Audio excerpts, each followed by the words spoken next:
కొన్ని వేల మంది ఇచ్చిన విరాళాలతో అమ్మవారి గుడి అయితే 70% వరకు అయితే కంప్లీట్ అయిపోయింది. ఇప్పుడు గుడి పైన గోపురం నిర్మాణం ఎలా జరిగిందో ఈ వీడియో ద్వారా మొత్తం చూసేయండి.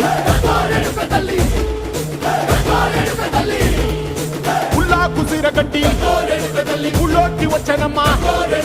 చాలారి పూలు పెట్టి జాతరులు తెచ్చనమ్మా, తంగేడు పూలు పెట్టి రంగాణ దూకేనమ్మా, ముక్కు ముక్కెర పెట్టి ముల్లోకాల నెలనమ్మా, ముంగార చూడంగా మున్నూరు కన్నులమ్మా, ఎదికాల చూడంగా ఏనూరు కన్నులమ్మా, సాధు సిద్ధులంతా సాగిల బట్టరమ్మా, మహారాజు రాజులంతా మొగారిల్లిరమ్మా, కోరిక కోరంగా రంగులు పూసినాము, ఆశలు తీరంగా ఏసాలు వేసినాము, నీకన్నా పెద్ద దిక్కులో కాన ఎక్కడుంది నీ